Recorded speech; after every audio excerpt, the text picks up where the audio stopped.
자, 오늘 아침에는 하나님의 언약의 표징이라는 주제로 말씀을 전하겠습니다. 하나님의 언약의 표징.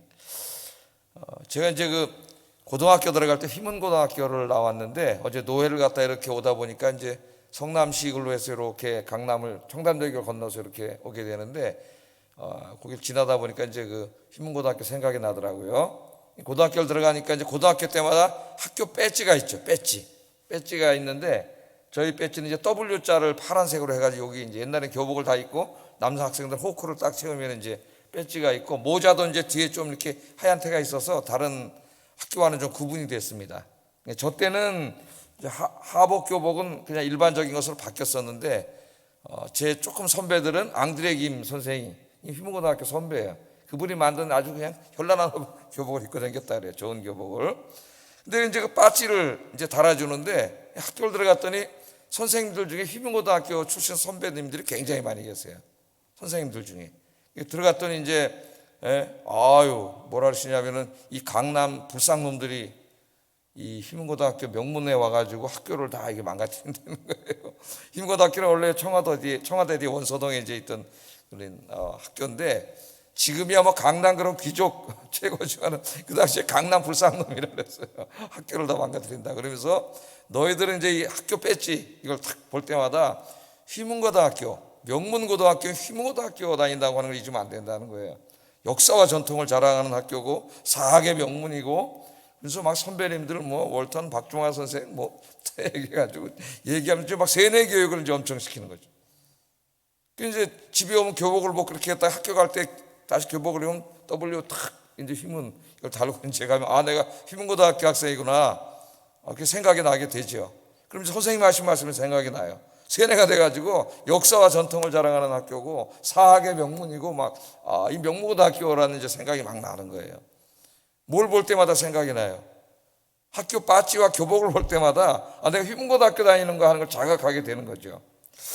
자, 오늘 어떻게 보면 이제 하나님께서 아브라함과 그 집에 있는 모든 남성들과 그리고 앞으로 태어날 모든 아이들은 난지 8일이 되면 다 할례를 행하라고 하는 이제 그 말씀을 하십니다. 그런데 이 할례는 그 당시 고대 문서의 기록에 의하면은 이 이스라엘 사람들만 할례를 한 게 아니에요. 애굽 사람들도 할례를 했고 그 근동의 에돔이나 이런 사람들도 다 할례 의식이 있었어요. 근데 이제 왜 할례를 했느냐는 그 의미는 달라요. 오늘은 그 의미가 중요한 것입니다. 상징성이.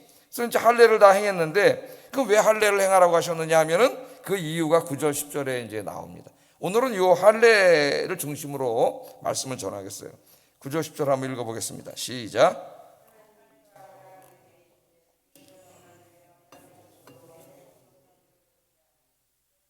다 할례를 받으라. 이것이 나와 너희와 너희 후손 사이에 지킬 내 언약이니라.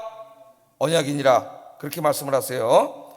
자, 창세기 17장 생각을 해보세요. 하나님이 아브라함 찾아오셔가지고 다시 한번 이제 약속을 주시는데 어떤 약속을 하셨어요?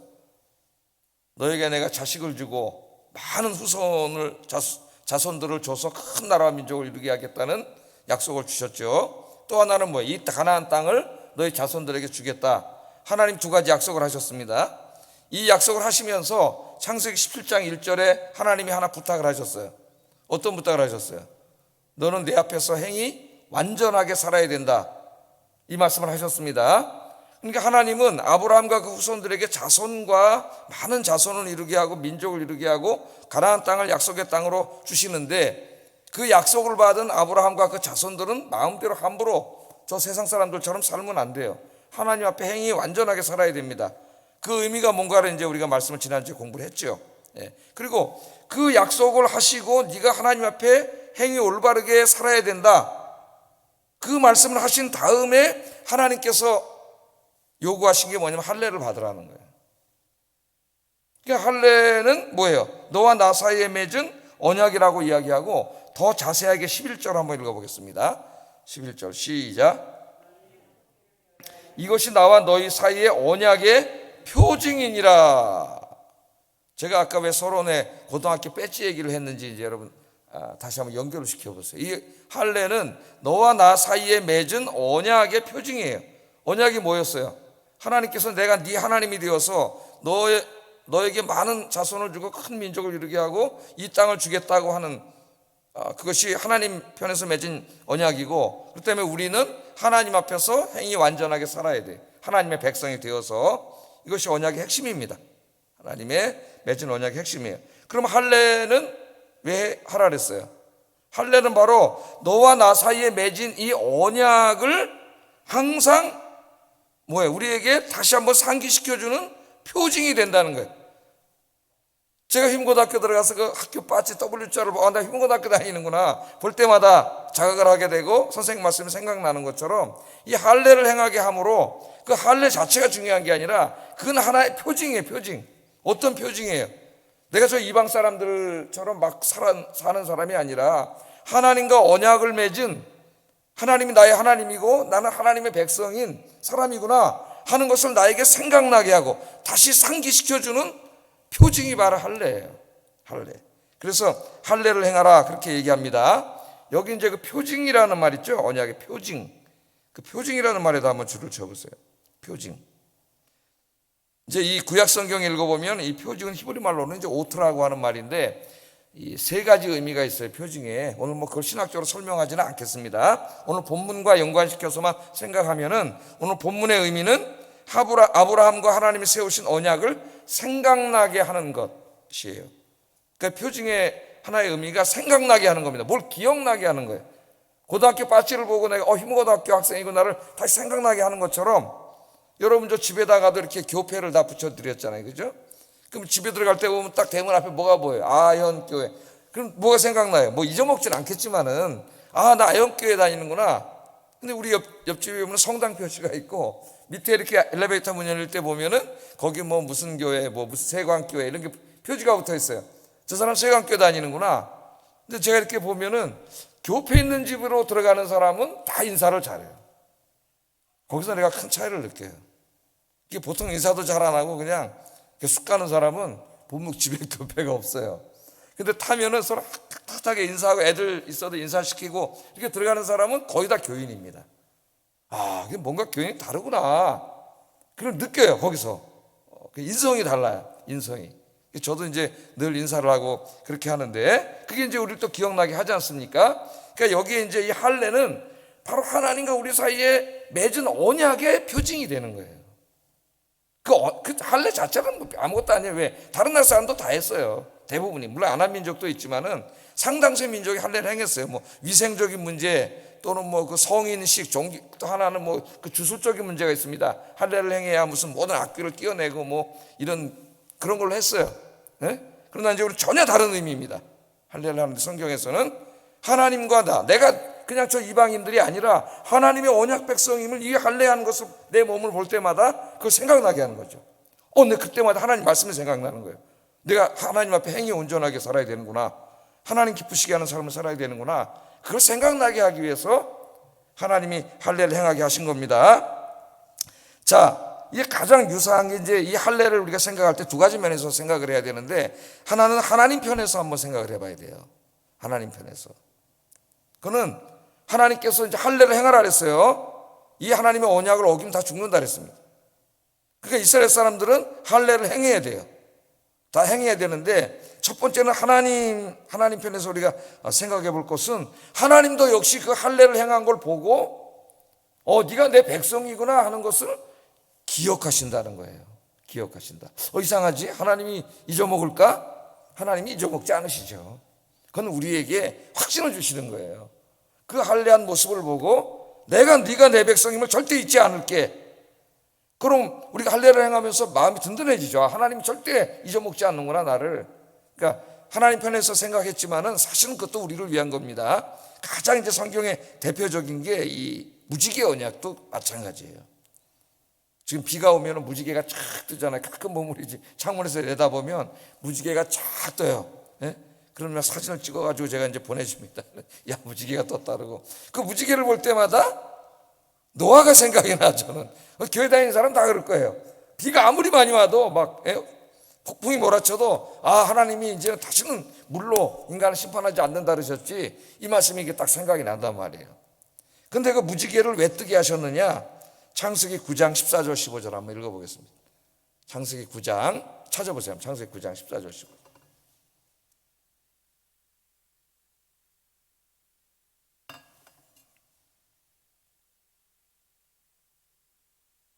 읽어봅니다. 시작. 땅을 덮을 때에 무지개가 구름 속에 나타나면 내가 나와 너희와 및 육체를 가진 모든 생물 사이에 내 언약을 기억하리니 다시는 물이 모든 육체를 멸하는 홍수가 되지 아니할지라. 그러니까 무지개를 보고 하나님이 내가 저들과 물로 세상을 심판하지 않는다고 약속했지 너랑, 그걸 보고 하나님 기억하시고 물로 세상을 심판하지 않으신다는 거예요. 그러니까 하나님이 잊어먹어서 그러는 게 아니라 우리를 위해서 그러는 거죠. 우리가 무지개를 볼 때 하나님이 저걸 뜰 때마다 저걸 보시고 기억하신다 그랬지, 우리가 마음이 든든해지지 않습니까? 그러니까 하나님 편에서 생각할 때도 결국 우리를 위해서 하나님이 그렇게 말씀을 하신 겁니다. 두 번째는 이제 아브라함과 그 후손들, 즉 우리 영적인 아브라함의 후손이잖아요. 우리가 그리스도인들을 위한 하나님의 약속이에요. 근데 우리도 어떻게 합니까? 할례를 행한 것을 보고 구약시대 사람 입장에서 한번 생각을 해보세요. 이스라엘에서 내가 하나님 백성이구나.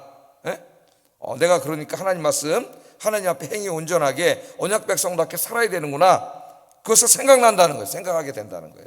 이스라엘 사람들이. 그래서 막 잊어먹고 저 이방인들처럼 살아가다가 깜짝 놀라, 자기를 보고 깜짝 놀라가지고 내가 이렇게 살면 안 되는 사람인데 그러고 바르게 산다는 거죠. 그래서 하나님께서 이 언약의 표징으로 할례를 행하게 했습니다. 자, 하나님 앞에서 행위 온전하게 산다. 그 말은 나중에 이제 출애굽기로 넘어가면은 율법에서 하나님 앞에 행위 온전하게 사는 게 어떤 의미인지를 분명히 가르쳐줘요. 율법의 핵심이 뭡니까? 두 가지가 하나님 사랑과 이웃 사랑이에요. 내 마음을 다하고 목숨을 다하고 힘을 다하여 주 나의 하나님을 사랑하고 또한 네 이웃을 네 몸과 같이 사랑하라. 예수님이 이것이 율법과 선지자의 강령이라 그랬습니다. 그러니까 구약 성경뿐만 아니라 신약 성경 전체 66권은 꽉 짜면은 엑기스가 나와요. 성경 엑기스. 그 엑기스가 뭐냐면 하나님 사랑과 이웃 사랑이에요. 모든 성경 66권은 하나님 사랑과 이웃 사랑으로 요약이 될 수 있어요. 요약이 줄여서 꽉 요약하면은 하나님 사랑과 이웃 사랑입니다. 그러니까 구약의 이스라엘 백성들은 자기 할례 받은 모습을 보면서 내가 하나님 백성이지, 그걸 자각해야 되고 하나님을 사랑하고 내 이웃을 사랑하면서 살아야 되지. 그게 구체적으로 어떤 행동인가 보면 이제 율법에 탁 도덕법부터 시작해서 다 나오죠. 그 말씀들이 전체적으로 하면 성경 말씀대로 사는 거죠. 하나님 말씀대로 우리에게 적용하면 성경 66권 말씀대로 예수님의 가르침대로 우리가 사는 겁니다. 그래서 하나님이 이제 이 언약의 표징으로 할례를 받게 했는데, 이 나중에 이제 우리가 아는 것처럼 시간이 흐르고 이제 선지자들의 시대로 오면서 할례가 이제 형식화되기 시작해요. 하나님이 할례를 행하라 그랬으니까 할례는 행합니다. 이스라엘 사람들 난지 8일 만에 다 애들, 남자 아들은 다 할례를 행해요. 이스라엘 사람들이. 그런데 애들이 이제 그 할례를 행한 걸 자기 몸을 보면서 나는 하나님의 백성이야, 그런 생각은 같지만 점점 형식화되는 거예요 이게. 그러면서 어떻게 돼요? 할례는 행하는데 거기까지는 순종하는데 그 다음이 순종이 안 되는 거지. 할례가 중요한 게 아니잖아요. 그건 하나의 표징이잖아요. 뭐가 중요해요? 내가 하나님의 백성이고 그렇기 때문에 하나님을 사랑하고 이웃을 사랑하는 삶을 살아야지, 하나님 말씀대로 살아야지 하는 이 D가 없어지는 거예요. 형식화되면은 껍데기만 남는 거죠. 그래서 하나님께서 신명기 10장 16절에 보면은, 신명기 10장 16절, 너희는 마음의 할례를 행하고 다시는 목을 굳게 하지 말라 그래요. 그 육신에만 할례를 행하면 무슨 의미가 있냐. 더 중요한 게 네 마음의 할례를 행하라. 이건 나중에 이제 예수님도 그러셨고 바울도 그렇게 가르쳤죠. 그냥 뭐 그 형식적인 것만 하면 뭐예요? 형식은 중요한 거예요. 왜? 형식이 있어야 내용이 생각나기 때문에. 그런데 형식만 하고 내용은 잊어먹는 거예요. 그럼 아무것도 아닌 거예요. 그 유대교가 이렇게 해서 타락을 해요. 우리의 이제 이 형식주의가 있습니다. 형식화되는 거죠. 신앙생활도 형식화되는 것은 타락이에요. 주님을 사랑하는 어떤 사랑과 그 신앙의 본질은 다 없어지고 그냥 껍데기만 남는 겁니다. 신앙생활이. 그래서 우리는 형식화되지 않도록 우리 신앙생활이 늘 기도하고 주님과 만나고 그 안에 기쁨이 있고 행복이 있고 은혜가 있고 그런 신앙생활 하시기를 주의 이름으로 축복합니다. 자, 그럼 이제 신약 시대로 우리가 와서 그걸 적용해 봐야 되겠는데, 우리가 구약 시대에 하나님이 할례를 행하라 그래서 우리 그리스도인들이 그것을 지금 구약의 의미로 할례를 행하지는 않습니다. 뭐 이제 그 부모에 따라서 요새는 다 뭐 아기 때부터 다 그런 할례를 행하지만은 이제는 그 건강상의 문제 때문에 아이들을 그렇게 다 하지 이런 의미로 하지는 않죠. 그러니까 신약 시대의 할례와 가장 유사한 것이 있다면 세례라고 할 수가 있겠어요. 여러분 다 세례 받으셨죠? 예? 세례 받을 때는 한번 생각해 보세요. 세례에는 성령 세례와 물 세례가 있습니다. 성령 세례는 보이지 않는 세례예요. 내가 어느 날 복음을 듣고 예수 그리스도를 나의 구주로 영접하는 그 순간에 성령께서 인치셔요. 여러분 눈에는 안 보이지만은 하나님이 다 인치셨어요. 예? 그래서 하나님의 백성이 되는 거예요. 그것을 성령 세례라 그래요. 그 계시록에 보면은 마귀들이 어떻게 해요? 성령 세례 본 걸 인간들은 모르지만은 마귀들은 압니다. 그래서 무당도 진짜 무당들은 신내린 무당들은 예수 믿고 구원받은 사람은 알아봐요. 왜?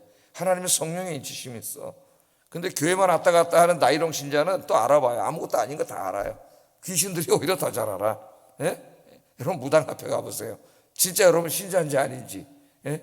무당이 뭐 어떻게 할 수가 없어요. 하나님의 성령이 그 안에 딱 계시기 때문에. 그래서 이 성령 세례를 다 받습니다. 성령 세례를 받지 못한 사람은 교회를 아무리 오래 다녀도 구원받지 못한 사람이에요. 그냥 형식만 있는 사람이에요. 내가 정말 진정으로 예수님을 내 안에 영접했으면 성령님의 인치심이 있어요. 그것을 성령 세례라고 합니다. 그 성령 세례를 받은 증거가 있는 사람들이 뭘 받는 거예요? 물 세례를 받는 거예요. 물 세례. 네? 그래서 물 세례는 어떻게 받아요? 보이는 세례예요. 이제 교회 다닌 지 1년이 되면은 다 이제 공부를 하고 문답을 하고 이제 마지막 당회에서 우리 장로님들이 문답을 해서 정말 이 사람이 주 예수 그리스도를 그 마음속에 예수 그리스도로 영접했는지 물어보고 확인을 하죠. 정말 성령 세례를 받은 사람인지. 그게 다 확인이 되면은 이제 그거 합격으로 해가지고 당회장 목사님에게 이제 올리면은 세례를 행하게 되는데, 은밀하게 하는 게 아니라 이 앞에 나와서 공개적으로 이제 물 세례를 주는 거죠. 예? 그 물 세례는 뭐예요? 내가 옛날에는 하나님의 백성이 아니었고 예수 안 믿는 불신자로서 엉망진창으로 살아가던 사람이었지만은 나도 이제 여러분들처럼 예수님을 나의 구주로 영접했습니다. 하나님의 백성이 됐습니다. 언약 백성이 됐습니다. 이제 내가 옛날처럼 살지 않고 하나님 사랑하고 이웃 사랑하면서 말씀대로 살겠습니다. 그거를 이 앞에서 모든 성도들이 보는 앞에서 공개적으로 예식을 하는 날이에요. 성령 세례 받았습니다. 그러니까 제일 중요한 거는 본인의 고백이 있어야 돼요. 본인의 고백이. 그래서 이제 물 세례를 행하게 되는 거죠. 그래서 물 세례를 행할 때 그냥 하는 게 아니라 이 앞에 일어나서 서약을 합니다. 그럼 제가 이제 읽잖아요. 예? 읽으면 거기에 오른손을 들고 예라고 다 대답하는데, 어떤 서약을 했는지 한번 여러분 다시 한번 가서 찾아보세요. 엄청난 서약을 했어요. 이게 하나님 앞에서. 그 서약의 말씀대로 살아야 되는데 세례 받고 잊어먹는 사람이 많아요. 이제 좀 있으면 직분들을 세우는데, 직분 세울 때 그 선서할 때 함부로 선서하지 마세요. 그 선서한 내용이 뭔지를 읽어보세요. 성부, 성자, 성령 앞에서 다 자기가 임직할 때 선서한 거예요. 이게. 그러니까 이제 여러분, 이 세례, 물세례, 우리는 물세례 어떻게 보면 필요가 없는 겁니다. 물세례 안 받았다고 구원받지 않는 건 아니에요. 예? 성령 세례만 받고 돌아가시는 분도 있어요. 금방 돌아가셔서. 나 이제 막 임종하시기 전에 성령 세례를 받으면은 물세례를 줍니다. 제가 병원에 가서 준 적도 있어요. 임종 직전에 제가 가서 병원에서도 이제 세례 받고 돌아가신 분도 있습니다. 그렇게. 자, 이 세례는 뭐예요? 자기가 세례 받았다는 거, 물세례를 받았잖아요. 성령 세례는 보이지 않아요. 근데 이제 물세례를 받았어요. 그날이 얼마나 감격스럽습니까, 그날은. 근데 문제는 이게 형식화되는 거예요, 나중에. 그 자체도 잊어먹고, 세례 받은 사람이라는 데 대한 아무 의식도 없고, 또 막 살아갈 수가 있어요. 그래서 여러분, 늘 세례 받을 때 그때를 기억하세요. 물세례 받을 때. 그러면 뭐를 생각해야 돼요? 아, 내가 세례 받은 사람이지. 그거 굉장히 중요한 겁니다. 여러분이 무슨 집사가 되고 권세가 되고 장로가 되는 것보다 더 중요한 일이에요, 그게. 세례가 받았다는 것은 내가 하나님의 언약 백성이 됐다는 거. 그래야 구원받아요. 그러니까 내가 이제는 세상 사람처럼 살면 안 되고 구별된 삶, 하나님 사랑하고 이웃 사랑하는 삶을 살아야지, 성경 말씀대로 살아야지, 이걸 다시 한번 다짐하게 되는 거예요. 그래서 여러분 늘 세례받은 사람이라는 걸 기억하고 그거를 상기하는 게 중요합니다. 근데 하나님 이걸 또 잊어먹을까 봐 우리 신약의 성도들에게 또 상징을 또 주셨어요. 이게 뭐냐면 이제 성찬식이에요. 성찬식. 그래서 우리 개신교는 이제 1년에 4번 보통 합니다. 4번. 요새 코로나 때문에 못 하고 있는데 이번에 이제 송구영 예배 드릴 때는 성찬식을 하려고 그래요. 이제 생각을 하고 있는데 어떻게 할까 생각하고 있는데, 성찬식을 할 때마다 어떻게 해요? 주님의 몸을 상징하는 떡을 떼고 주님의 피를, 보혈을 상징하는 잔을 마시면서 예수님의 십자가의 보혈로 내가 구원받은 하나님의 언약 백성 되었음을 감사하게 되죠, 그날. 그리고 또 하나는 뭐예요? 이게 천국잔치의 모양이거든요. 우리 모두가 그리스도 안에서 하나님 나라의 하나의 백성, 천국 백성임을 기억하는 그런 예식을 행하게 되는 거예요. 그러니까 이제 성찬을 대할 때마다 거기에 대한 감사가 있고, 내가 누구인가를 다시 한번 자각하게 되고, 그렇게 살지 못한 거 회개하고 하나님 언약 백성으로 살아야지 다짐하고. 그러니까 성찬식 때마다 그렇게 해야 되는데 이것도 형식화될 수가 있어요. 아무 생각 없이 와서 앉아있다가 그냥 떡이 오면은, 또 잔이 오면은, 고린도전서에서 이거 경고하고 있죠. 하나님께서 주의 살과 떡을 그렇게 먹고 마시는 자 어떻게 됐나? 많은 사람이 죽었다 그랬습니다. 그렇게 하다 많은 사람이 죽었고 많은 사람이 중병에 걸렸다 그랬어요. 그러니까 성찬식을 항상 그렇게 대할 때마다 내가 누구인가를 자각하는 거예요. 그 하나의 상징이 되는 거죠. 그런데 그것도 1년에 4번, 카톨릭은 매 예배 때마다 합니다. 미사 때마다 카톨릭은 매 해요. 그래서 이제 하나님이 더 중요한 상징이 있어요. 그게 주일 성수예요, 여러분. 주일 성수. 일주일에 한 번씩 주일이 돌아오잖아요. 6일 동안 내가 누구인가도 잊어먹고 막 세상에 미쳐서, 돈에 미쳐서 막 살다 싸우고, 세상 사람들도 못하게 어떨 때는 살다가 주일날 딱 떠가면 교회 가는 날, 오늘 주일이지. 주일날 교회에서 예배드리면서 내가 누구예요? 하나님을 예배하는 하나님의 백성이잖아요. 하나님의 백성. 내가 왜 그렇게 살았지? 회개하면서 주님, 내가 이렇게 살지 않겠습니다. 매 주일마다, 주일을 맞이할 때마다 이 주일이 하나의 상징이 되는 거예요. 내가 누구인가를 다시 기억시켜 주는 거예요. 그렇게 여러분이 매일 주일을 맞이하고 있습니까? 성찬을 대하고 있습니까? 세례받은 것을 그렇게 기억하고 있습니까?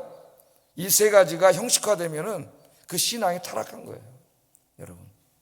늘 이 세 가지를 기억하면서 내가 누구인가를 자각하고 하나님 앞에 정말 감격의 예배를 드리고 말씀대로 순종하며 살아가는 여러분 되기를 주의 이름으로 축복합니다. 기도하겠습니다. 말씀을 생각하면서 기도하겠습니다. 자, 오늘 말씀을 잘 생각해 보세요. 언약의 표징인 세례받음, 성찬식, 주일 성수가 형식화되지 않고 은혜와 감사가 넘치게 하소서. 두 번째, 세례, 성찬 주일을 통하여, 세례, 성찬식 주일을 통하여 내가 구원받은 하나님의 백성이라는 것을 늘 기억하게 하시고 하나님을 예배하고 말씀에 순종하는 삶을 살게 하소서. 오늘 설교 요약입니다. 같이 기도하겠습니다. 사랑과 은혜가 충만하신 아버지 하나님, 오늘 언약의 표징인 할례를 통하여 그 의미를 신학적으로 성경적으로 이 아침에 살펴보고 신약시대를 살아가는 우리의 언약의 표징인 세례받음, 물세례받음과 주일 성수함과 성찬식을 통하여 우리의 신앙생활을 다시 한번 돌아보게 하신 것 감사합니다. 아버지 하나님, 언약의 표징인 세례받음, 성찬식, 주일 성수가